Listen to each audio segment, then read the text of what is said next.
Good morning, good afternoon, good evening. कैसे हैं आप सभी? होप सो कि आप सभी होंगे जोरदार। स्टार्ट करते हैं लास्ट क्लास का हेलीकॉप्टर शॉट। हमने लास्ट क्लास में न्यू चैप्टर स्टार्ट किया था, joint product and by product.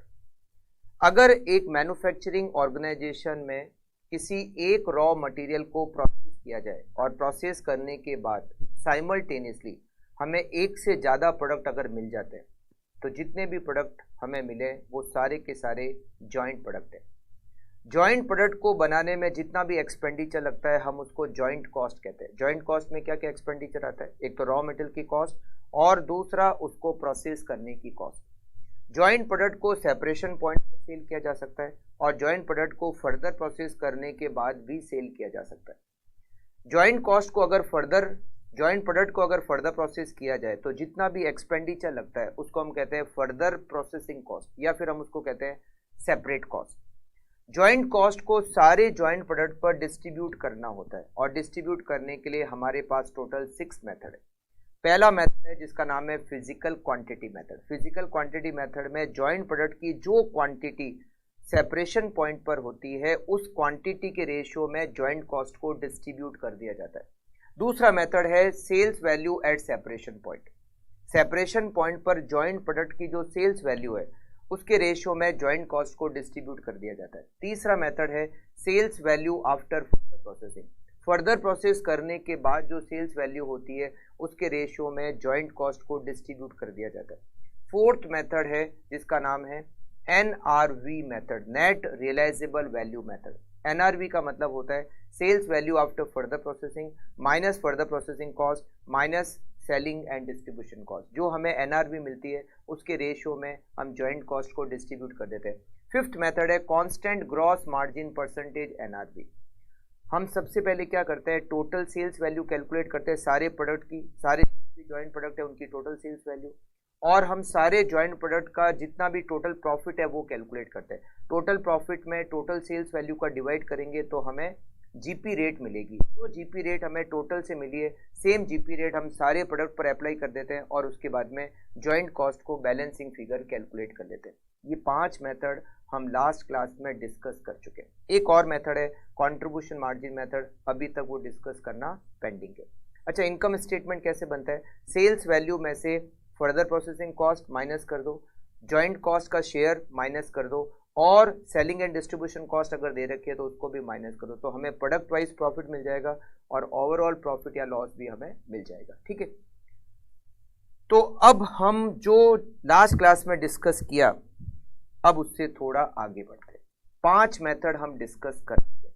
तो सबसे पहले जो लास्ट मेथड बचा हुआ है कंट्रीब्यूशन मार्जिन मेथड, सबसे पहले तो उसको डिस्कस कर लेते हैं, फिर एक दो एग्जाम्पल लेंगे जिससे कि हम इस चैप्टर में क्या करने वाले हैं उसके एक दो एग्जाम्पल से हम उस पूरे को समझने का पूरा डिस्कस करेंगे। ठीक है, चलिए सबसे पहले स्टार्ट करते हैं वो last method contribution margin method. ठीक है, कंट्रीब्यूशन मार्जिन मेथड,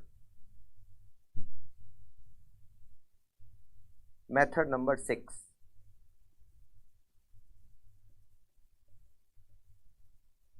कंट्रीब्यूशन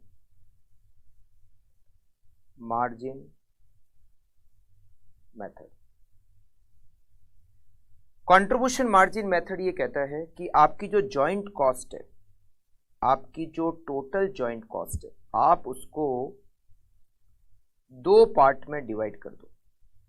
पहला part variable joint cost, variable joint cost, और दूसरा पार्ट फिक्स्ड जॉइंट कॉस्ट।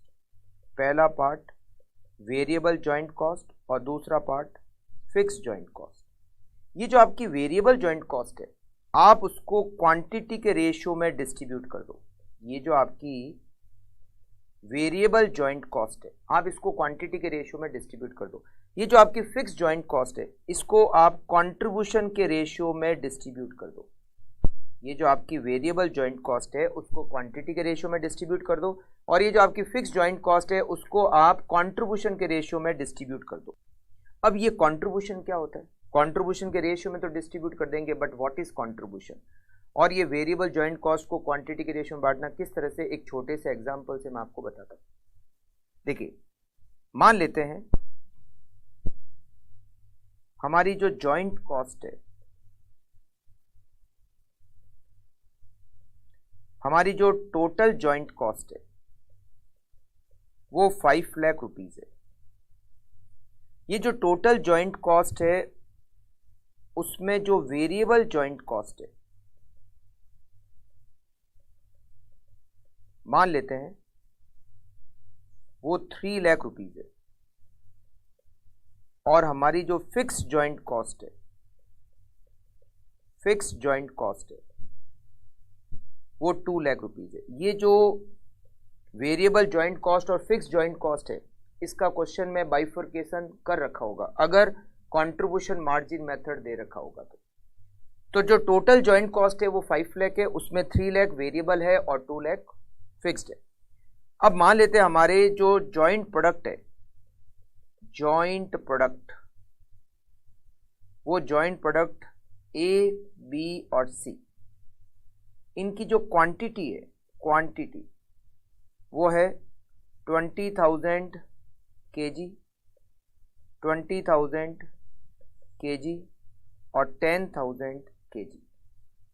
ठीक है, इनकी जो सेल्स वैल्यू है, सेल्स वैल्यू वो है 5 लाख, इसकी सेल्स वैल्यू है 4 लाख और इसकी सेल्स वैल्यू है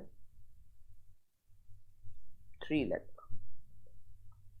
ओके, अब हमें क्या करना है, अब हमें ये जो जॉइंट कॉस्ट है वेरिएबल और फिक्स टोटल 5 लाख, इसको जॉइंट प्रोडक्ट पर डिस्ट्रीब्यूट करना है। अब कैसे करेंगे, अब इसको कैसे डिस्ट्रीब्यूट करेंगे, सोल्यूशन। सबसे पहले तो हमारा काम है ये जो वेरिएबल जॉइंट कॉस्ट है इसको डिस्ट्रीब्यूट करो। किस रेशियो में, क्वांटिटी के रेशियो में डिस्ट्रीब्यूट करो। तो सबसे पहले तो डिस्ट्रीब्यूशन ऑफ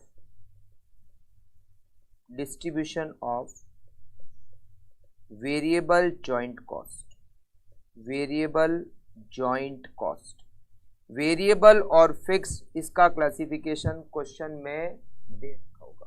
ठीक है, वेरिएबल जॉइंट कॉस्ट को डिस्ट्रीब्यूट करते हैं। वेरिएबल जॉइंट कॉस्ट कितनी है, 3 लाख रुपीज है। इस 3 लाख को ए बी सी में क्वांटिटी के रेशियो में बांट देते हैं, ए बी और सी। क्वांटिटी का क्या बना लेते हैं हम, क्वांटिटी का हम बना लेते हैं रेशियो। ए की क्वांटिटी कितनी है 20,000 kg, बी की क्वांटिटी कितनी है 20,000 kg और सी की क्वांटिटी कितनी है 10,000 kg। क्या रेशियो बन गया, ये रेशियो बन गया 2:2:1। तो वेरिएबल जॉइंट कॉस्ट को अगर मैं डिस्ट्रीब्यूट करता हूँ, वेरिएबल जॉइंट कॉस्ट को अगर मैं डिस्ट्रीब्यूट करता हूँ सबसे पहले ए पर, तो कैसे डिस्ट्रीब्यूट करेंगे, टोटल वेरिएबल जॉइंट कॉस्ट है हमारी 3 लाख, वेरिएबल जॉइंट कॉस्ट है 3 lakh, multiply by 2 divided by 5 equals to ₹1,20,000। फिर मैं वेरिएबल जॉइंट कॉस्ट बी पर डिस्ट्रीब्यूट करता हूँ 3 lakh multiply by 2 divided by 5 equals to ₹1,20,000। फिर मैं वेरिएबल जॉइंट कॉस्ट सी पर डिस्ट्रीब्यूट करता हूँ 3 lakh multiply by 1 divided by 5 equals to ₹60,000। तो ये हमारी वेरिएबल जॉइंट कॉस्ट जो कि 3 लाख रुपीज़ है वो सारे जॉइंट प्रोडक्ट पर एलोकेट हो गई। सबसे पहला हमारा काम क्या है, वेरिएबल जॉइंट कॉस्ट को बांट दो। अब रिमेनिंग क्या बची हमारे पास, fix joint cost. Fix joint cost को हमें कंट्रीब्यूशन के रेशियो में बांटना है। अब आपका क्वेश्चन ये है कि sir what is contribution. Sales value में से अगर मैं वेरिएबल कॉस्ट को माइनस कर दूं, sales minus variable cost equals to contribution, sales minus variable cost equals to contribution. तो मैं क्या करूंगा, पहले तो इन सारे जॉइंट प्रोडक्ट का कंट्रीब्यूशन कैलकुलेट करूंगा, फिर जो कंट्रीब्यूशन आएगा उस कंट्रीब्यूशन के रेशियो में मैं क्या करूंगा, फिक्स जॉइंट कॉस्ट को बांट दूंगा, है ना। तो देखिए यहां पर अब हम लिखते हैं distribution of fix joint cost, distribution of fixed joint cost, fixed joint cost, fix joint cost को डिस्ट्रीब्यूट करते हैं। सबसे पहले इसके लिए क्या कैलकुलेट करना पड़ेगा, कंट्रीब्यूशन। ए बी और सी, इनका कंट्रीब्यूशन निकालते हैं। कंट्रीब्यूशन, कंट्रीब्यूशन का मतलब क्या? Sales minus variable cost. Sales में से अगर मैं वेरिएबल कॉस्ट माइनस करूंगा तो मुझे क्या मिलेगा? कंट्रीब्यूशन। और उस कंट्रीब्यूशन के रेशियो में मैं जॉइंट कॉस्ट को डिस्ट्रीब्यूट करूंगा। ठीक है, तो देखो सबसे पहले मैं ए का कंट्रीब्यूशन कैलकुलेट करता हूं। ए की सेल्स वैल्यू कितनी है? ए की सेल्स वैल्यू है 5 लाख। ए की सेल्स वैल्यू कितनी है? 5 लाख। और ए की वेरिएबल कॉस्ट अभी मैंने कैलकुलेट की 1,20,000। अगर मैं 5 लाख में से 1,20,000 माइनस कर देता हूं तो मुझे ए का कंट्रीब्यूशन मिलेगा 3,80,000। 5 lakh sales value minus variable cost equals to contribution. तो 5 लाख माइनस 120, ए का कंट्रीब्यूशन 3,80,000। सेम ऐसे ही हम कंट्रीब्यूशन कैलकुलेट करेंगे बी का। कैसे? बी की सेल्स वैल्यू कितनी है? 4 lakh. 4 lakh minus 120, it is 2,80,000। 2,80,000। ऐसे ही मैं सी का कंट्रीब्यूशन कैलकुलेट करूंगा। सी की सेल्स वैल्यू कितनी है? 3 लाख माइनस 60,000, इट इज 2,40,000। ये मुझे कंट्रीब्यूशन मिला। इसका मैंने क्या बना दिया? रेशियो। इसको थोड़ा छोटा करें, इसको थोड़ा छोटा करेंगे तो 19, 14 और 12, 19, 14 और 12, ये मेरे को क्या मिल गया? कंट्रीब्यूशन का रेशियो मिल गया। और इस कंट्रीब्यूशन के रेशियो में मुझे क्या करना है? जॉइंट कॉस्ट, जो फिक्स जॉइंट कॉस्ट है उसको डिस्ट्रीब्यूट करना है। Fixed joint cost, fixed joint cost का डिस्ट्रीब्यूशन करता हूं। फिक्स्ड जॉइंट कॉस्ट का डिस्ट्रीब्यूशन। सबसे पहले ए, टोटल फिक्स जॉइंट कॉस्ट कितनी है? टोटल फिक्स जॉइंट कॉस्ट है हमारी 2 लाख रुपए। 2 lakh multiply by 19 divided by 45 equals to 2 lakh divided by 45 multiply by 19, it is 84,444। B, 2 lakh multiply by 14 divided by 45, 2 lakh multiply by 14 divided by 45, 62,222। And C, 2 lakh multiply by 12 divided by 45, 2 lakh divided by 45 multiply by 12, it is 5333। इसको 4 कर देते हैं जिससे कि total यहां पर 2 लाख आ जाए। ये हमारी फिक्स जॉइंट कॉस्ट का डिस्ट्रीब्यूशन हो गया। वेरिएबल जॉइंट कॉस्ट को पहले बांट दिया, उसको तो बहुत सिंपल है, आपको उसको क्वांटिटी के रेशियो में बांट देना है। जब आप सेल्स में से वेरिएबल कॉस्ट को माइनस करोगे तो आपको हर जॉइंट प्रोडक्ट का कंट्रीब्यूशन मिल जाएगा और उस कंट्रीब्यूशन के रेशियो में आपको फिक्स जॉइंट कॉस्ट को डिस्ट्रीब्यूट करना है।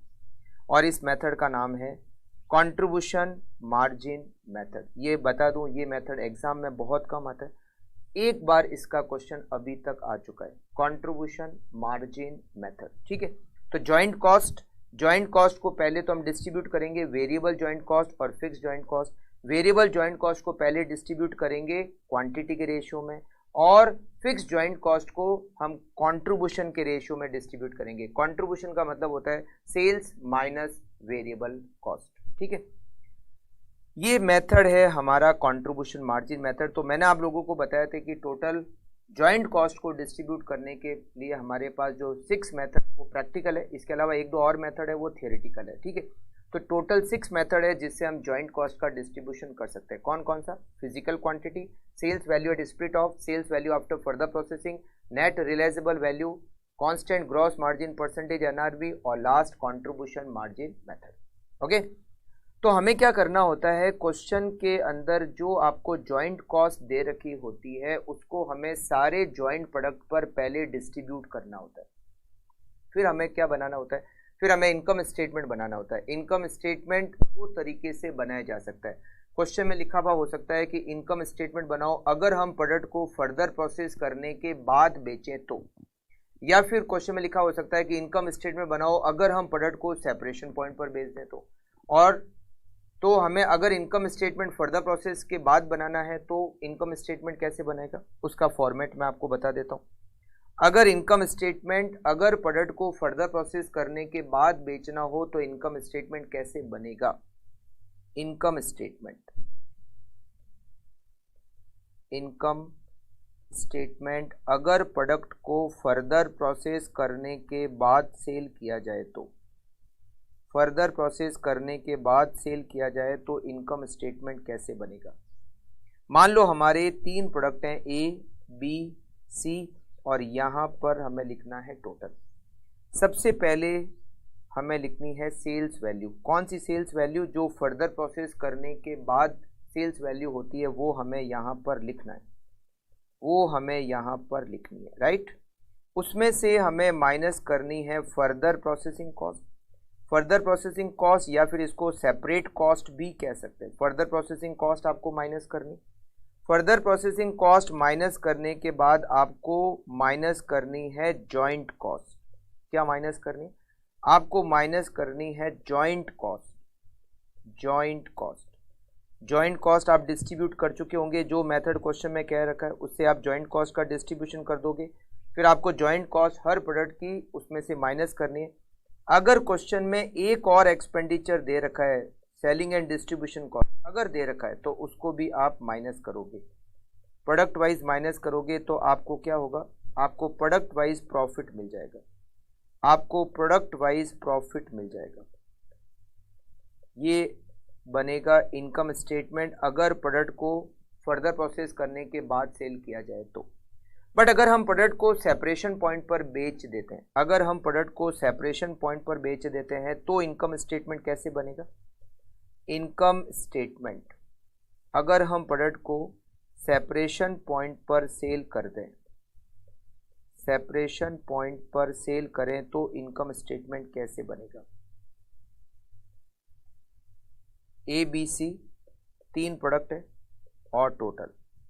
सबसे पहले सेल्स वैल्यू, सेपरेशन। अब यहाँ जो सेल्स वैल्यू आप लोगे वो सेल्स वैल्यू होगी सेपरेशन पॉइंट पर, जो सेल्स वैल्यू है वो सेल्स वैल्यू होगी।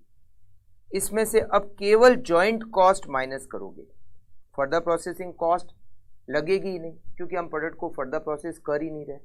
तो उस केस में फर्दर प्रोसेसिंग कॉस्ट माइनस नहीं करनी है, केवल जॉइंट कॉस्ट जो आपने डिस्ट्रीब्यूट की है, जिस मेथड से भी आपने जॉइंट कॉस्ट डिस्ट्रीब्यूट की है, आपको जॉइंट कॉस्ट माइनस करनी है। अगर सेलिंग एंड डिस्ट्रीब्यूशन कॉस्ट दे रखी है, अगर दे रखी है तो वो माइनस करोगे। मतलब कहने का मतलब ये है कि डिफरेंस क्या है? इनकम स्टेटमेंट अगर प्रोडक्ट को सेपरेशन पॉइंट पर बेचे और इनकम स्टेटमेंट अगर प्रोडक्ट को फर्दर प्रोसेस करने के बाद बेचे, तो यहाँ पर सेपरेशन पॉइंट पर जब आप सेल करते हो तो फर्दर प्रोसेसिंग कॉस्ट माइनस नहीं होगी। पहला तो डिफरेंस ये। और दूसरा डिफरेंस है कि जो सेल्स वैल्यू लोगे फर्दर प्रोसेसिंग के बाद, अगर सेल करते हो तो फर्दर प्रोसेसिंग के बाद वाली सेल्स वैल्यू लोगे, और अगर सेपरेशन पॉइंट पर इनकम स्टेटमेंट बना रहे हो तो सेपरेशन पॉइंट पर जो सेल्स वैल्यू है उसको हमें यहाँ पर कंसिडर करना पड़ेगा। तो sales value minus joint cost minus selling and distribution cost, result is profit और लॉस। तो ये इनकम स्टेटमेंट हमें बनाने को कह सकते हैं कि फर्दर प्रोसेस करने के बाद बेचे तो इनकम स्टेटमेंट बनाओ, सेपरेशन पॉइंट पर बेचे तो इनकम स्टेटमेंट बनाओ। अच्छा, एक और इसमें पॉइंट आता है, वो भी मैं आपको बता देता हूँ, वो होता है optimum income statement. Optimum income statement क्या होता है? ऑप्टिमम इनकम स्टेटमेंट का मतलब है कि जरूरी नहीं कि हम प्रोडक्ट को फर्दर प्रोसेस करने के बाद ही बेचें, मतलब सारे प्रोडक्ट या तो फर्दर प्रोसेस करने के बाद ही बेचें या फिर हम उनको सेपरेशन पॉइंट पर भी बेचें। ऐसा भी हो सकता है, जैसे मान लो हमारे 4 प्रोडक्ट है ए, बी, सी, डी, तो ऐसा भी किया जा सकता है कि ए हम फर्दर प्रोसेस करने के बाद बेचें, बी सेपरेशन पॉइंट पर बेचें, सी फर्दर प्रोसेस करने के बाद बेचें और डी सेपरेशन पॉइंट पर बेचें। मतलब हम ऐसे भी डिसाइड कर सकते हैं कि हम कुछ प्रोडक्ट को फर्दर प्रोसेस करने के बाद बेचेंगे और कुछ प्रोडक्ट को सेपरेशन पॉइंट पर बेचेंगे। बट हमें ये डिसाइड कैसे करना होता है कि किस प्रोडक्ट को सेपरेशन पॉइंट पर बेचना है और किसको फर्दर प्रोसेस करने के बाद बेचना है, ये मैं आपको बताऊंगा। और इसके लिए हमें बनाना होता है ऑप्टिमम इनकम स्टेटमेंट। ये कैसे बनता है ये मैं आपको एक छोटे से एग्जाम्पल से बताता हूँ। एक छोटा सा एग्जाम्पल लिख लेते हैं, फिर उसको पूरा सॉल्व करते हैं कि कैसे इनकम स्टेटमेंट फर्दर प्रोसेसिंग के बाद बनाया जाता है, कैसे इनकम स्टेटमेंट सेपरेशन पॉइंट पर बनाया जाता है और कैसे ये डिसाइड किया जाता है कि हमें किस प्रोडक्ट को कहाँ पर सेल करना है, फर्दर प्रोसेस करने के बाद सेल करना है या सेपरेशन पॉइंट पर हमें सेल करना है। ऑप्टिमम इनकम स्टेटमेंट का फॉर्मेट कैसे होता है? यहाँ पर हमें लिखना होता है प्रोडक्ट, यहाँ पर हमें लिखना होता है पॉइंट ऑफ सेल, मतलब हम कहाँ बेचेंगे इसको फर्दर प्रोसेस करने के बाद या सेपरेशन पॉइंट पर, और यहाँ जहाँ भी हम उसको बेचेंगे उससे वहाँ पर कितना प्रॉफिट या लॉस होगा, ये हमें एक ऑप्टिमम इनकम स्टेटमेंट बनाना होता है। ये कैसे बनाते हैं, बिल्कुल इसके बारे में हम जो एग्जाम्पल ले रहे हैं उसमें डिस्कस करेंगे कि ये बनाया कैसे जाता है। मान लो हमारे 3 प्रोडक्ट है तो ए बी सी, अब ये कैसे बनाना होता है बिल्कुल इसको डिसाइड कैसे करते हैं इसको हम डिस्कस करते हैं। एक छोटा सा एग्जाम्पल लिखते हैं, ठीक है। एग्जाम्पल नंबर 2, बहुत कुछ आपको समझ में आ जाएगा इस एग्जाम्पल से, इसीलिए बहुत ध्यान से आप इस एग्जाम्पल को समझना, ठीक है। चलिए स्टार्ट करते हैं। मान लो हमें रॉ मटेरियल दे रखा है, रॉ मटेरियल वो दे रखा है 10,000 kg। हमने इसको प्रोसेस किया, हमने इसको प्रोसेस किया और प्रोसेस करने के बाद हमें मिलते हैं 4 प्रोडक्ट ए बी सी और डी। ए की क्वांटिटी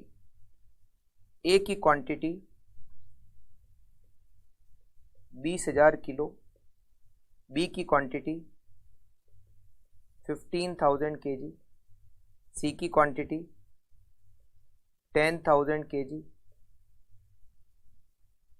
और डी की क्वांटिटी 5,000 kg। बी को अगर सेपरेशन पॉइंट पर सेल किया जाए, ए को अगर सेपरेशन पॉइंट पर सेल किया जाए तो मान लेते हैं 2 लाख रुपए मिलेंगे। बी को अगर सेपरेशन पॉइंट पर सेल किया जाए तो मान लेते हैं 1,80,000 रुपीज मिलेंगे। सी को अगर सेपरेशन पॉइंट पर सेल किया जाए तो मान लेते हैं 1,20,000 मिलेंगे। अगर डी को सेपरेशन पॉइंट पर सेल किया जाए तो मान लेते हैं 1 लाख रुपए मिलेंगे, ठीक है। ये जो प्रोडक्ट है इसकी जॉइंट कॉस्ट में एक तो रॉ मटेरियल की कॉस्ट और दूसरा उसको प्रोसेस करने की कॉस्ट। रॉ मटेरियल की कॉस्ट मान लेते हैं 60,000 और प्रोसेस करने की कॉस्ट भी 60,000, मतलब टोटल जो जॉइंट कॉस्ट है वो 1,20,000 है, करेक्ट। ए फर्दर प्रोसेस कर सकते हैं, फर्दर प्रोसेस करने की कॉस्ट 30,000। बी को फर्दर प्रोसेस कर सकते हैं, फर्दर प्रोसेस करने की कॉस्ट 20,000। सी फर्दर प्रोसेस नहीं हो सकता, मान लेते हैं। डी को फर्दर प्रोसेस कर सकते हैं, फर्दर प्रोसेस करने की कॉस्ट 10,000। ए को अगर फर्दर प्रोसेस करने के बाद सेल किया जाए, ए को अगर फर्दर प्रोसेस करने के बाद सेल किया जाए तो मान लेते हैं क्वांटिटी हो जाएगी 18,000 किलो, मतलब अच्छा ये वाली रॉ मटेरियल की जो क्वांटिटी है इसको ले लेते हैं 1 लाख kg। ये 1 लाख kg है, 10,000 kg नहीं है, 1 लाख kg। 1 लाख kg को हमने प्रोसेस किया, उससे हमें A B C D 4 product मिले।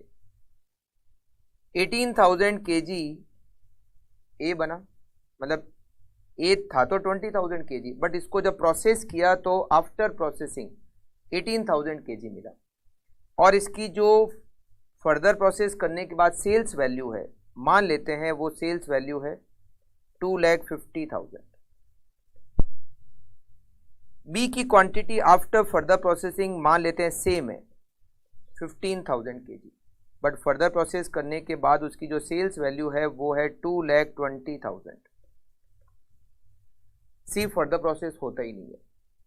डी फर्दर प्रोसेस होने के बाद इसकी क्वांटिटी हो जाती है 4,000 kg और उसकी जो सेल्स वैल्यू है वो हो जाती है 1,30,000।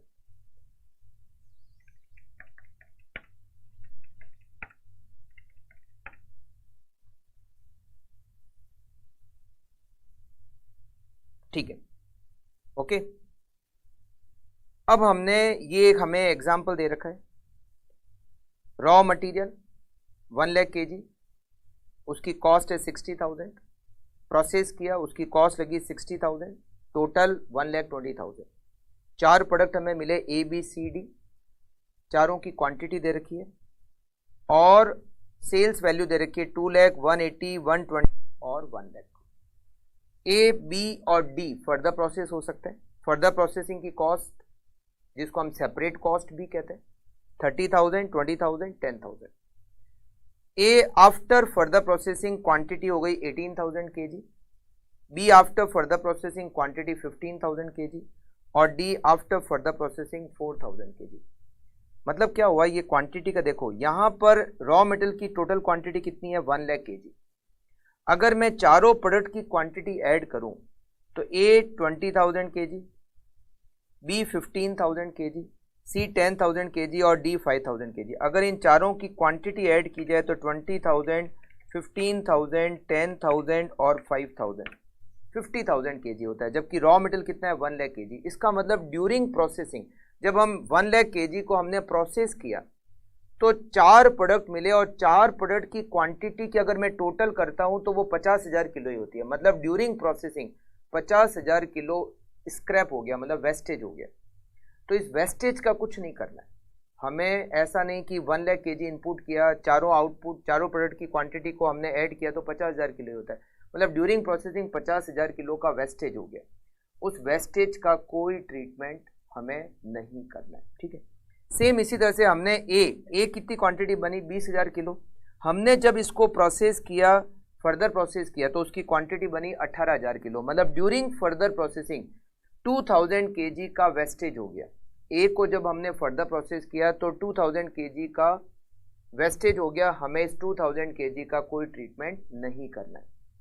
बी को भी हमने फर्दर प्रोसेस किया, 15,000 kg आउटपुट, बाद में भी 15,000 kg, इसका मतलब यहाँ कोई वेस्टेज नहीं है। डी को भी हमने फर्दर प्रोसेस किया 5,000 kg, बट फर्दर प्रोसेस होने के बाद क्वांटिटी बनी 4,000 kg, मतलब 1,000 kg का वेस्टेज हो गया। ये जो भी ड्यूरिंग प्रोसेसिंग वेस्टेज हो रहे हैं इसका कोई ट्रीटमेंट आपको नहीं करना है, ठीक है। चलिए, तो अब हमारे सामने पूरी सिचुएशन क्लियर है। कितना रॉ मटेरियल था, कितना प्रोसेस करने के बाद बना, क्या सेल्स वैल्यू है सेपरेशन पॉइंट पर, क्या सेल्स वैल्यू है after further processing, joint cost कितनी है, फर्दर प्रोसेसिंग कॉस्ट कितनी है, सब कुछ हमारे सामने सिचुएशन क्लियर है, ठीक है। अब हमें ये करने के बाद, ये चार्ट बनाने के बाद हमारा दूसरा काम है जॉइंट कॉस्ट को डिस्ट्रीब्यूट करना। क्या करना होता है? जॉइंट कॉस्ट का डिस्ट्रीब्यूशन। हमें जॉइंट कॉस्ट को बांटना होता है, जॉइंट कॉस्ट डिस्ट्रीब्यूशन। अब मैंने आपको बताया कि जॉइंट कॉस्ट को डिस्ट्रीब्यूट करने के लिए हमारे पास टोटल 6 मेथड। कितने मेथड है? 6। तो जो मेथड आपको क्वेश्चन में दे रखा हो, जो मेथड आपको क्वेश्चन में दे रखा हो, आपको उसी मेथड से जॉइंट कॉस्ट को डिस्ट्रीब्यूट करना है। आपको मेथड दे रखा होगा। अगर मान लो मेथड दिया वही नहीं है, अगर क्वेश्चन में जॉइंट कॉस्ट को डिस्ट्रीब्यूट करने का मेथड दे ही नहीं रखा हो, तो सबसे बेस्ट मेथड होता है sales value at separation point. कौन सा मेथड सबसे बेस्ट होता है? Sales value at separation point. मान लो हमें मेथड दिया वही नहीं है, तो हम क्या करेंगे? जॉइंट कॉस्ट को डिस्ट्रीब्यूट करेंगे। किस मेथड से? Sales value at separation point. Sales value at separation point, separation point. A, B, C और डी हमारे 4 जॉइंट प्रोडक्ट हैं। इनकी sales value at separation point, ये हमारा क्या हो जाएगा? ये हमारा रेशियो हो जाएगा, value at separation point. A की sales value at separation point कितनी है? ए की sales value at separation point 2 lakh रुपए, तो हम यहाँ लिखेंगे 2 लाख। बी की sales value at separation point 180, तो हम यहाँ लिखेंगे 1,80,000। सी की sales value at separation point 120, तो हम यहाँ लिखेंगे 1,20,000। डी की sales value at separation point 1 lakh, तो हम यहाँ लिखेंगे 1 लाख। ये बन गया रेशियो। आप चाहो तो इस रेशियो को थोड़ा छोटा कर सकते हो, छोटा करेंगे तो देखो ये हो जाएगा 10, ये हो जाएगा 9, ये हो जाएगा 6 और ये हो जाएगा 5। हमने क्या किया, रेशियो को थोड़ा छोटा कर दिया, ठीक है। अब हम जॉइंट कॉस्ट को बांट देते हैं। जॉइंट कॉस्ट कितनी हमारी जॉइंट कॉस्ट 1,20,000 है। Joint cost distribution, joint cost distribution, सबसे पहले ए, हमारी टोटल जॉइंट कॉस्ट है 1,20,000 multiply by 10 divided by 30 equals to ₹40,000। 40,000 की जॉइंट कॉस्ट ए पर डिस्ट्रीब्यूट हो गई। बी पर 1,20,000 multiply by 9 divided by 30 equals to ₹36,000। B पर जॉइंट कॉस्ट 36,000। उसके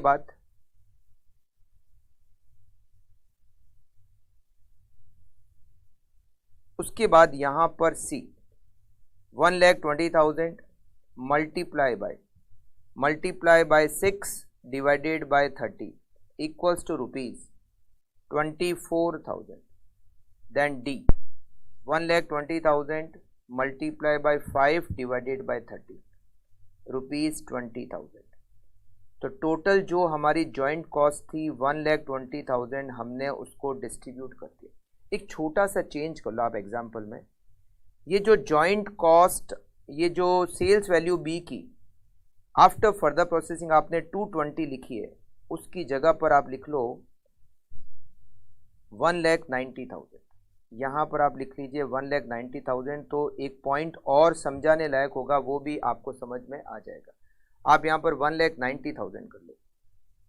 बी की जो फर्दर प्रोसेसिंग बाद सेल्स वैल्यू जो हमने 2,20,000 लिखा था, उसको 190 कर लो, जिससे कि एक पॉइंट और समझाना होगा, तो इसके साथ इसी एग्जांपल से आपको समझ में आ जाएगा, ठीक है।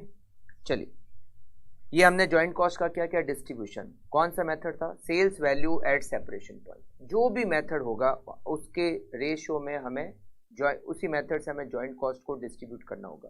फिजिकल क्वांटिटी, अगर मान लो यहाँ पर फिजिकल क्वांटिटी मेथड होता तो ये जो जॉइंट कॉस्ट है 1,20,000, इसको हम क्वांटिटी के रेशियो में बांट देते। क्वांटिटी कौन सी, जो क्वांटिटी सेपरेशन पॉइंट पर है, मतलब सेपरेशन पॉइंट पर ए की क्वांटिटी कितनी है, 20,000 किलो है। बी की क्वांटिटी कितनी है, 15,000 kg है। सी की क्वांटिटी कितनी है, 10,000 kg है। डी की क्वांटिटी कितनी है, 5,000।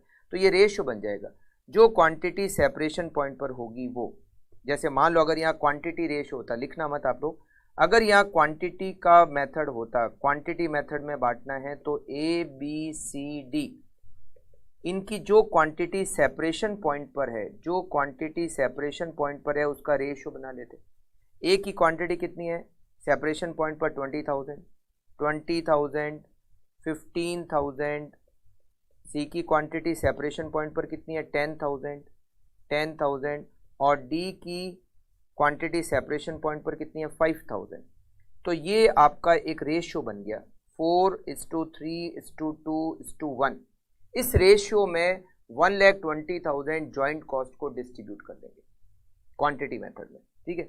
अगर यहाँ मान लो मेथड होता है sales value after further processing, further processing के बाद सेल्स वैल्यू है उसके रेशियो में बांटना है, मान लो ऐसा होता तो A B C D further process करने के बाद जो सेल्स वैल्यू आएगी उसका हम रेशियो लेंगे।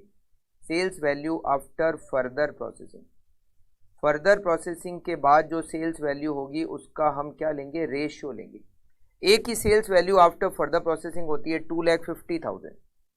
2,50,000। बी की sales value after further processing होती है 1,90,000। सी तो फर्दर प्रोसेस होता ही नहीं है।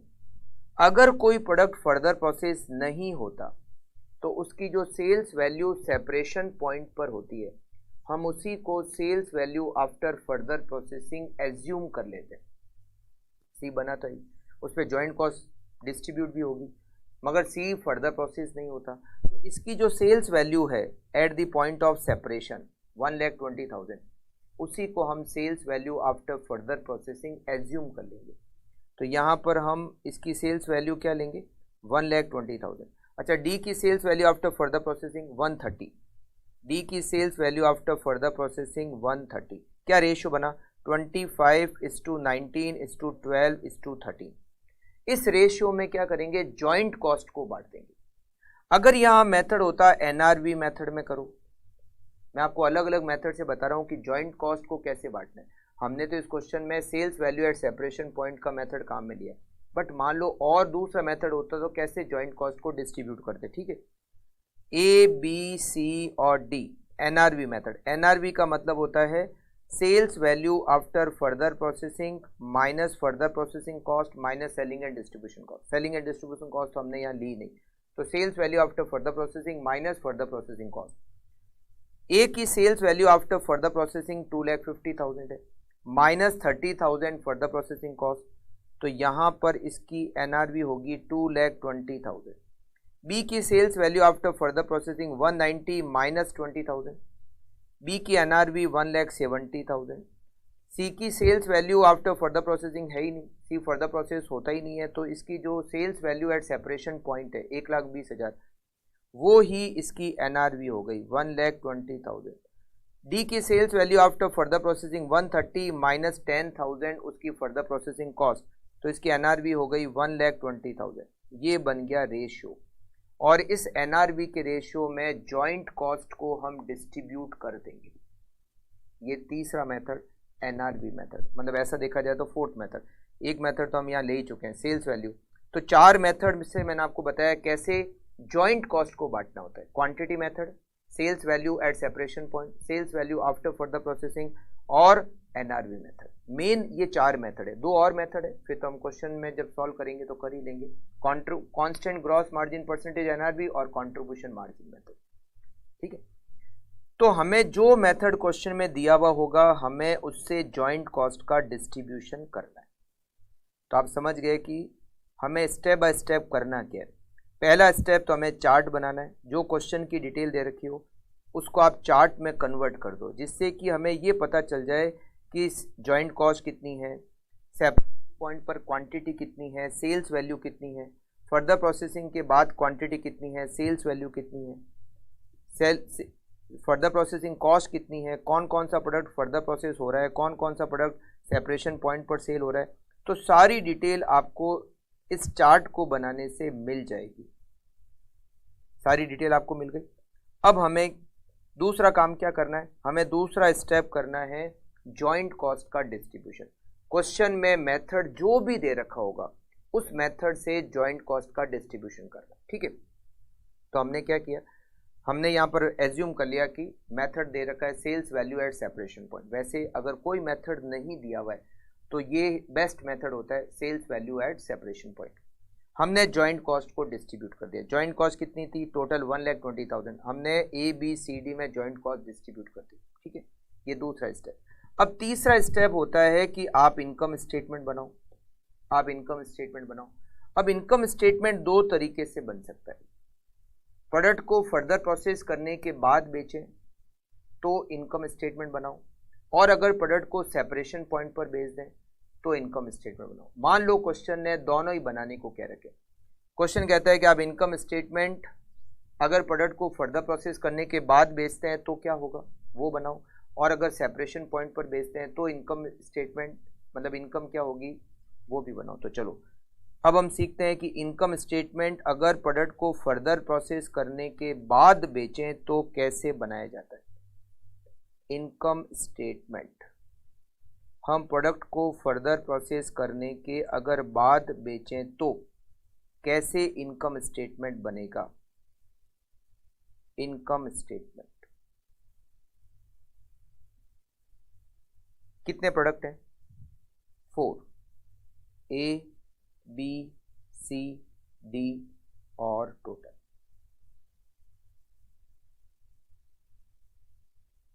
इनकम स्टेटमेंट अगर हम प्रोडक्ट को फर्दर प्रोसेस करने के बाद में सेल करते हैं तो कितना प्रॉफिट होगा।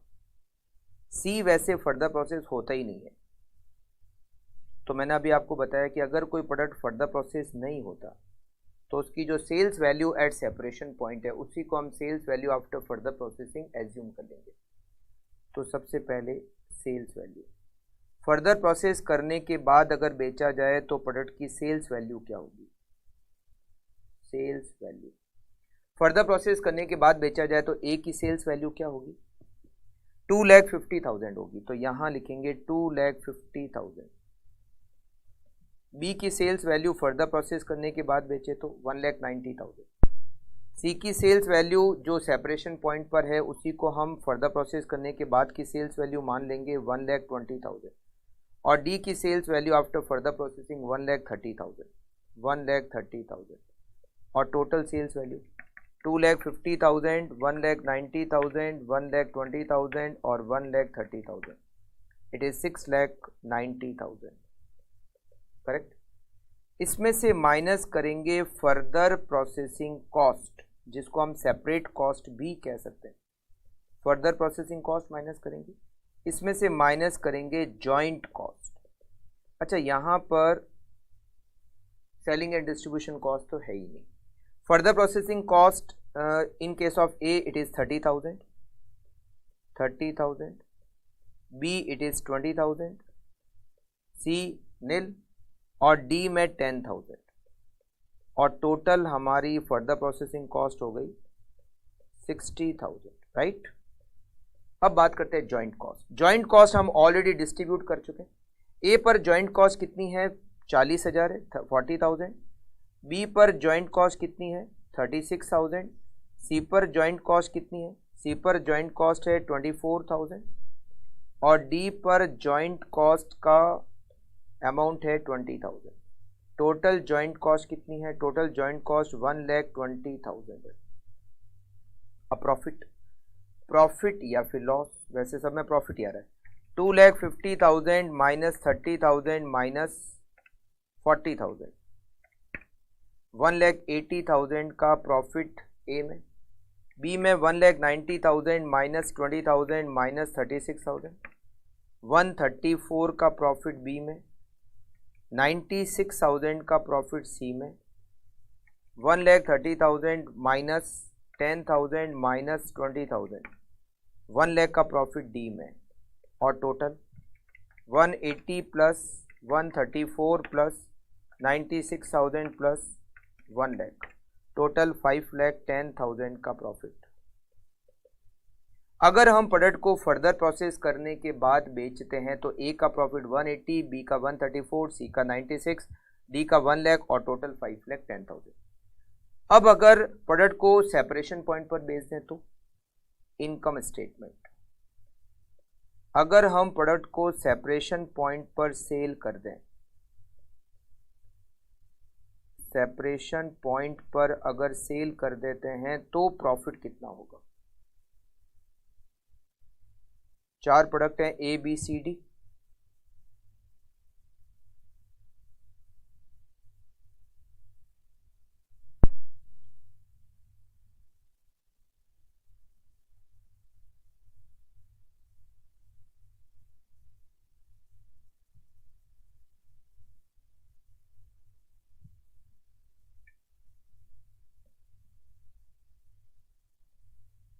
ए बी सी डी और टोटल।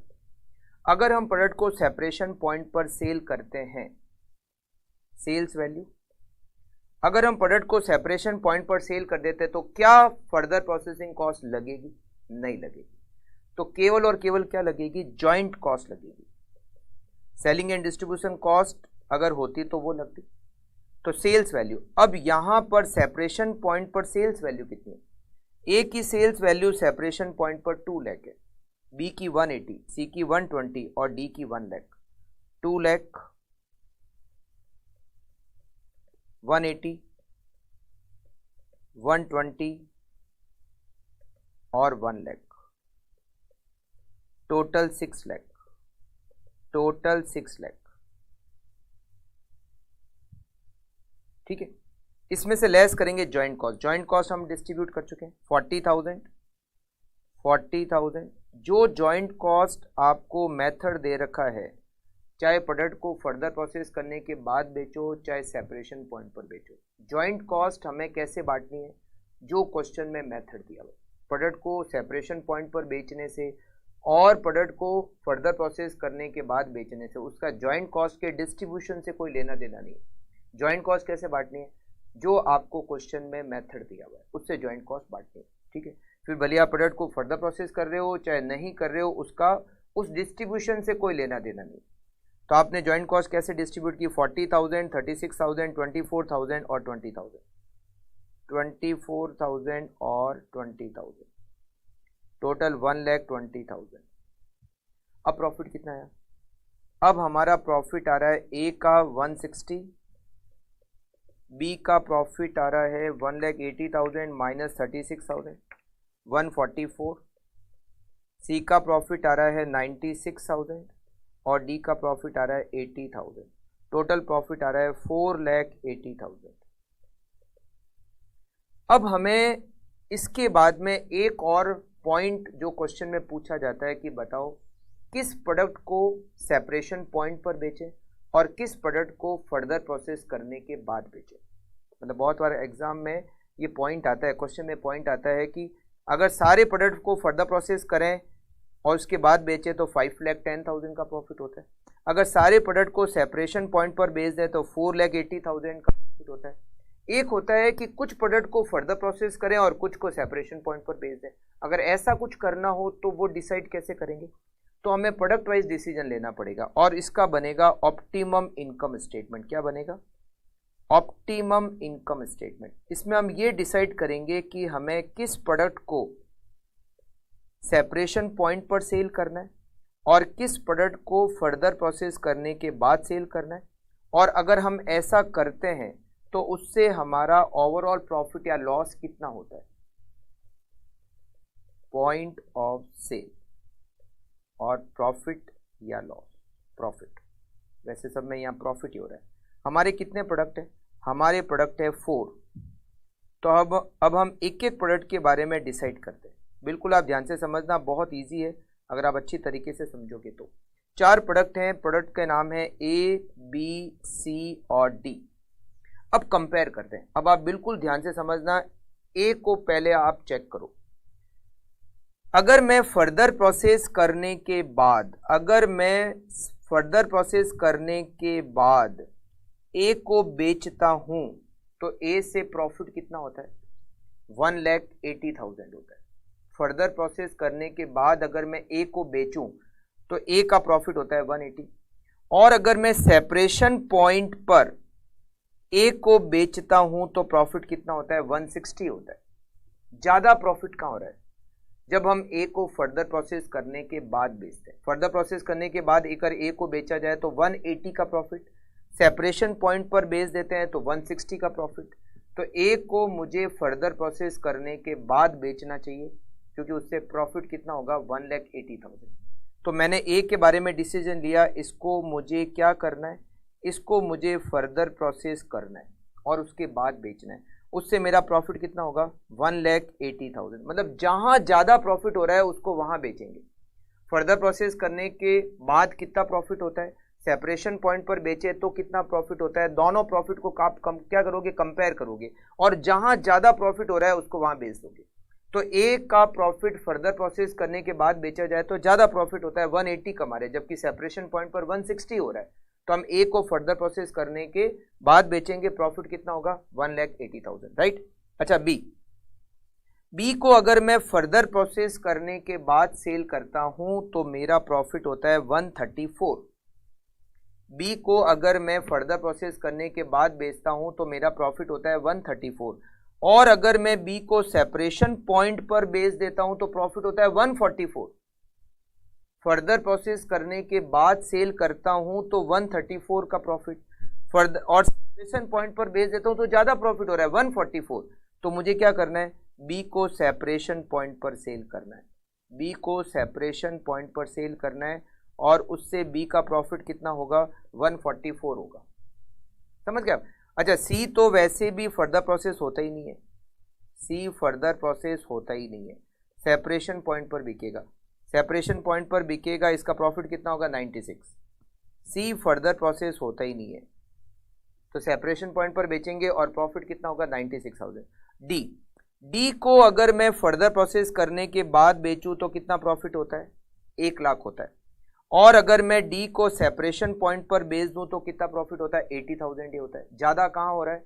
फर्दर प्रोसेस करने के बाद अगर सेल करें तो प्रॉफिट ज़्यादा हो रहा है, तो मैं डी को क्या करूँगा, फर्दर प्रोसेस करूँगा और उससे डी से प्रॉफिट कितना होगा, 1 लाख होगा। मतलब मुझे क्या करना है, इंडिविजुअल हर प्रोडक्ट का प्रॉफिट चेक करना है कि फर्दर प्रोसेस करने के बाद बेचे तो कितना प्रॉफिट होगा, सेपरेशन पॉइंट पर बेचे तो कितना प्रॉफिट होगा। जिस प्रोडक्ट का जहां पर ज़्यादा प्रॉफिट होता है उस प्रोडक्ट को मैं वहां पर सेल करूंगा और उसके बाद मेरा ओवरऑल प्रॉफिट क्या हो जाएगा मुझे वो भी कैलकुलेट करना है। तो ए से मेरा प्रॉफिट होगा 180, इसको मैं फर्दर प्रोसेस करने के बाद बेचूंगा। बी को मैं सेपरेशन पॉइंट पर बेचूंगा, मेरा प्रॉफिट होगा 144। सी वैसे ही सेपरेशन पॉइंट पर सेल होता है, प्रॉफिट होगा 96,000 और डी को मैं फर्दर प्रोसेस करने के बाद बेचूंगा, प्रॉफिट होगा 1 लाख। तो मेरा टोटल प्रॉफिट कितना हो जाएगा, मेरा टोटल प्रॉफिट हो जाएगा 5,20,000। अब देखो कंपेयर करो, अगर मैं सारे प्रोडक्ट फर्दर प्रोसेस करने के बाद बेचता हूं, सारे प्रोडक्ट फर्दर प्रोसेस करने के बाद बेचता हूं तो मैं कितना प्रॉफिट कमाता हूं, तो मेरा टोटल प्रॉफिट होता है 5,10,000। ये देखो आपने जो इनकम स्टेटमेंट बनाया उसमें टोटल प्रॉफिट कितना है, फर्दर प्रोसेस करने के बाद अगर सारे प्रोडक्ट को बेचा जाए तो टोटल प्रॉफिट होता है 5,10,000। 5,10,000 का प्रॉफिट होता है अगर सारे product all are further process, C को छोड़ के, सी तो वैसे ही फर्दर प्रोसेस होता ही नहीं है। अगर सारे प्रोडक्ट सेपरेशन पॉइंट पर बेच दें तो, अगर सारे प्रोडक्ट सेपरेशन पॉइंट पर बेच दें तो प्रॉफिट होता है 4,80,000। कितना प्रॉफिट होता है, 4,80,000 का प्रॉफिट होता है। और अगर मैं कुछ प्रोडक्ट को फर्दर प्रोसेस करूं और कुछ प्रोडक्ट को सेपरेशन पॉइंट पर बेच दूं तो मेरा टोटल प्रॉफिट होता है 5,20,000, जो कि सबसे ज़्यादा है। सबको फर्दर प्रोसेस करने के बाद बेचेंगे तो 510, सबको सेपरेशन पॉइंट पर बेचेंगे तो 480 और कुछ को फर्दर प्रोसेस करें और कुछ को सेपरेशन पॉइंट पर बेच दें तो प्रॉफिट हो जाएगा सबसे ज़्यादा 5,20,000। तो हमें क्वेश्चन में स्टेप बाय स्टेप अगर बात करें तो करना क्या होता है, सबसे पहले तो आप जो क्वेश्चन दे रखा होगा आपको इस चार्ट के फॉर्मेट में उस पूरे क्वेश्चन को कन्वर्ट करना है। रॉ मटेरियल कितना प्रोसेसिंग किया, जॉइंट कॉस्ट कितनी लगी, कितने प्रोडक्ट बने सेपरेशन पॉइंट पर, सेपरेशन पॉइंट पर क्वांटिटी कितनी है, सेपरेशन पॉइंट पर उनकी सेल्स वैल्यू कितनी है, ये सारा आप पहले लिखोगे। फिर फर्दर प्रोसेस किया, कौन कौन से प्रोडक्ट फर्दर प्रोसेस होते हैं, फर्दर प्रोसेस करने की कॉस्ट क्या लगती है, वो सब कुछ लिखोगे। उसके बाद आफ्टर फर्दर प्रोसेसिंग उनकी क्वांटिटी क्या होती है और उनकी सेल्स वैल्यू क्या होती है, वो सब कुछ भी आपको लिखना है। मतलब ये पूरा चार्ट एक बार अगर आपका अच्छे तरीके से बन गया तो मैं आपको बताता हूँ कि एक तरीके से आपने 80% क्वेश्चन तो सॉल्व ही कर लिया।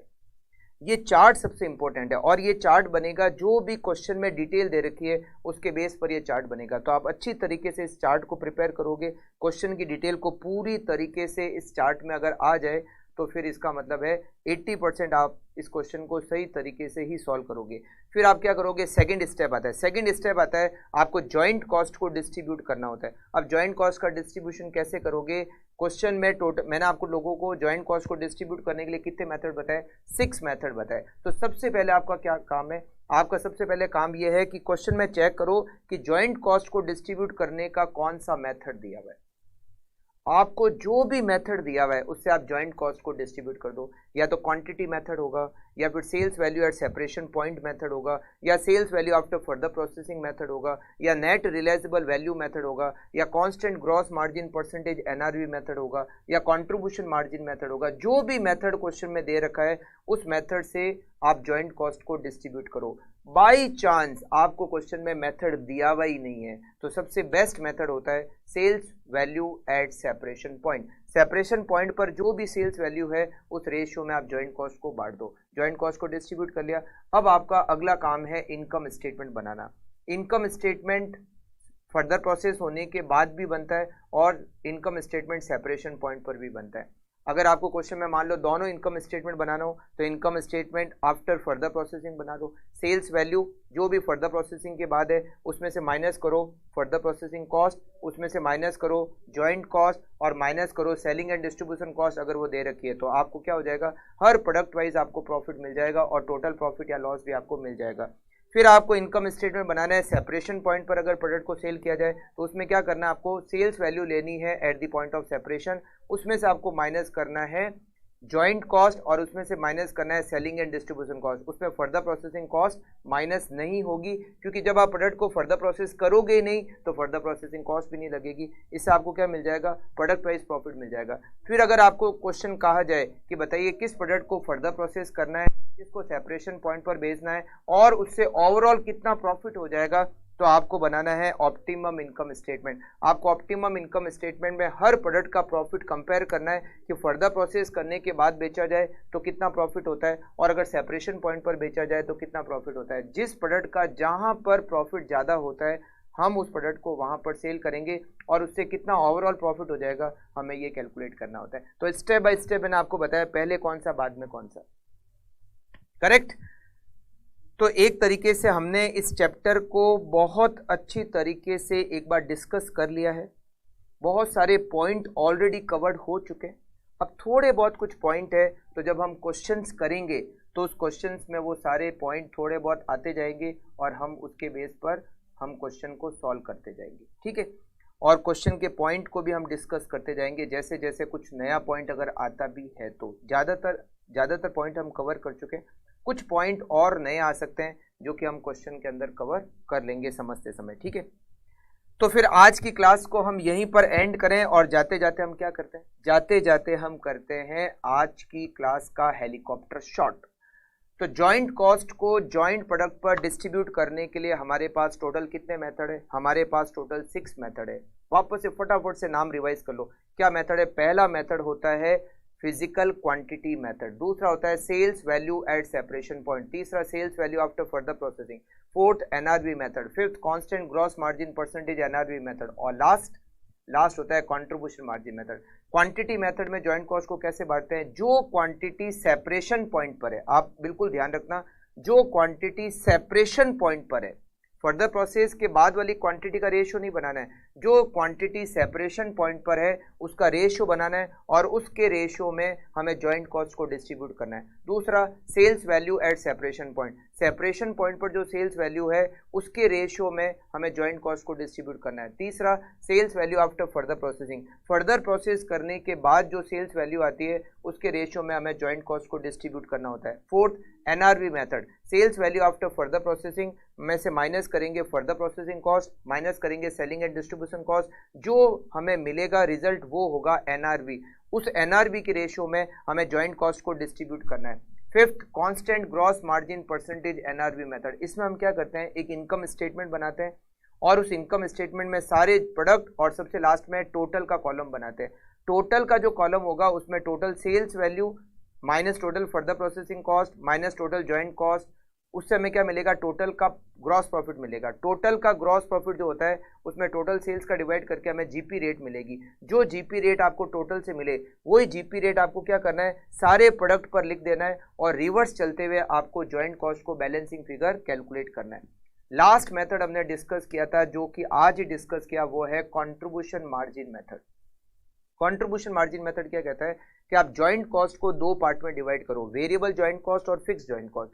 सबसे पहला वेरिएबल जॉइंट को बांटो, वेरिएबल जॉइंट कॉस्ट को सारे प्रोडक्ट में क्वांटिटी के रेशियो में बांट दो। किस में बांट दो, क्वांटिटी के रेशियो में बांट दो। वेरिएबल जॉइंट कॉस्ट को बांटने के बाद अब आप फिक्स जॉइंट कॉस्ट को बांटो। फिक्स जॉइंट कॉस्ट को कैसे बांटना है, कंट्रीब्यूशन के रेशियो में बांटना है। अब ये कंट्रीब्यूशन क्या है, सारे प्रोडक्ट की जो सेल्स वैल्यू है, सेल्स वैल्यू में से अगर आप वेरिएबल कॉस्ट को माइनस करोगे तो आपको हर प्रोडक्ट का कंट्रीब्यूशन मिल जाएगा। जैसे मान लो 4 प्रोडक्ट है ए बी सी डी, तो चारों की सेल्स वैल्यू उसमें से माइनस करो उनकी वेरिएबल कॉस्ट, तो आपको हर प्रोडक्ट का कंट्रीब्यूशन मिल जाएगा। उस कंट्रीब्यूशन के रेशियो में फिक्स जॉइंट कॉस्ट को डिस्ट्रीब्यूट करोगे, मतलब जॉइंट कॉस्ट दो डिस्ट्रीब्यूट होगी, वेरिएबल जॉइंट कॉस्ट अलग डिस्ट्रीब्यूट होगी, फिक्स जॉइंट कॉस्ट अलग डिस्ट्रीब्यूट होगी। जॉइंट कॉस्ट को दो पार्ट में डिवाइड क्वेश्चन में किया हुआ होगा, आपको पहले वेरिएबल जॉइंट कॉस्ट को बांट दो क्वांटिटी के रेशियो में और फिर आप क्या करो, फिक्स जॉइंट कॉस्ट को बांटो कंट्रीब्यूशन के रेशियो में, ठीक है। तो ये आपके मेथड होते हैं। फिर दो इनकम स्टेटमेंट बन सकते हैं, एक income statement at the point of separation, एक income statement after further processing. जो income statement at the point of separation बनता है उसमें sales value at separation point, उसमें से हमें माइनस करना है जॉइंट कॉस्ट का शेयर और उसमें से माइनस करना है सेलिंग एंड डिस्ट्रीब्यूशन कॉस्ट अगर दे रखी हो तो हमें क्या मिलेगा, प्रोडक्ट वाइज और टोटल प्रॉफिट मिल जाएगा। उसके बाद में इनकम स्टेटमेंट अगर आपको फर्दर प्रोसेसिंग के बाद अगर इनकम स्टेटमेंट बनाना हो तो sales value after further processing के लो, उसमें से फर्दर प्रोसेसिंग कॉस्ट माइनस करो, उसमें से जॉइंट कॉस्ट का शेयर माइनस करो, उसमें से selling and distribution cost minus करो, तो आपको क्या मिलेगा, हर प्रोडक्ट का प्रॉफिट या लॉस मिल जाएगा। अगर आपको ये पता करना हो कि किस प्रोडक्ट को फर्दर प्रोसेस करना है और किसको सेपरेशन पॉइंट पर बेचना है, तो आप क्या करोगे, प्रॉफिट को कंपेयर करोगे कि अगर किसी प्रोडक्ट को फर्दर प्रोसेस के बाद सेल किया जाए तो कितना प्रॉफिट होता है, सेपरेशन पॉइंट पर सेल किया जाए तो कितना प्रॉफिट होता है। जिस प्रोडक्ट से जहां ज़्यादा प्रॉफिट हो रहा है उस प्रोडक्ट को वहां बेचेंगे। सेपरेशन पॉइंट पर अगर ज़्यादा प्रॉफिट हो रहा है तो सेपरेशन पॉइंट पर बेचेंगे, फर्दर प्रोसेस करने के बाद ज़्यादा प्रॉफिट हो रहा है तो फर्दर प्रोसेस करने के बाद बेचेंगे। तो आपको प्रॉफिट को कंपेयर करके ये डिसाइड करना पड़ेगा कि किस प्रोडक्ट को हमें कहाँ पर सेल करना है।